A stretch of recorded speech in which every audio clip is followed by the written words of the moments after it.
Dapat nga sana masaya kaso nadismaya ako. Lolo Di Carlos Yulo, nadismaya. Panibagong issue na naman. Bago yan Carlos nakarating na ng Pilipinas. Masaya ang mga tao nang makita si Carlos Yulo sa personal. Sinalubong ito ng mga bata na may hawak ng mga badila ng Pilipinas.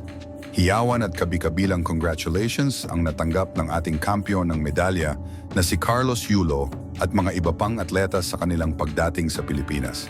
Sinalubong ito ng matataas na opisyal ng gobyerno kabilang ang pinakamataas na posisyon ang pamilya Marcos. Ang presidente ng Pilipinas ang siyang naggawad ng pinakamataas na papuri na nagbibigay karangalan sa bansa. Not once, but twice.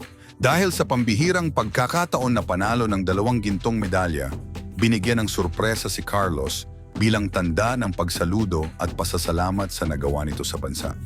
Iginawad kay Yulo ang parangal at kasunod nito ay ang 20 milyong piso. Wow!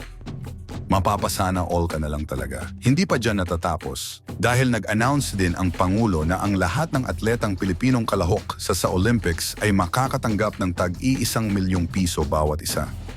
Maagang pamasko ito para sa mga atleta. Marami ang natuwa sa announcement na ito ng Pangulo bilang pagpugay sa mga lumalaban sa labas ng bansa, manalo man o matalo. Sa kabila ng kasiyahan ng buong Pilipinas ay siyang pagkakadismaya naman ng lolo ni Carlos dahil di umano hindi sila pinayagan na sumalubong sa kanya sa airport. Panoorin natin. Sige po, Lolo, ilang oras na lang at uuwi na si Kaloy. Ano po ba yung pakiramdam niyo? Dapat nga sana masaya kaso nadismaya ako. Di kami pinayagan pumunta doon. Ang pupunta lang, ang susundo lang daw, si President at saka mga piling-piling media. Yun. Kaya imbis na masaya sana kami lahat, nadismaya kami. Dahil naka-ready na kami na sa pagsalubong Naka-ready na kami. Sa huli ay nanatiling masaya ang pamilya ni Carlos para sa kanyang tagumpay. Payo naman ng mga netizens, sanay wag lumaki ang ulo at palaging ibabalik ang tagumpay sa Diyos at sa bayan. Purihin palagi ang Diyos sa pagbibigay nito ng lakas. Huwag din makakalimot sa magulang na siyang dahilan kung bakit ka nariyan sa iyong tinatapakan.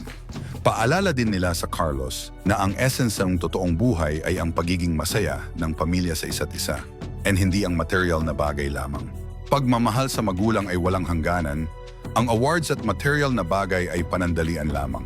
Masarap pakinggan ang mga payo ng netizens. Sana ay maisabuhay ni Carlos ang payo ng kanyang taga-suporta. Kung ikaw si Carlos Yulo, ano ang pipiliin mo? Pera o magulang? Mag-comment ka naman sa video na to at syempre mag-subscribe ka rin sa Kasalukyan PH YouTube channel para makatanggap ka ng mga impormasyong dapat mong malaman. Maraming salamat.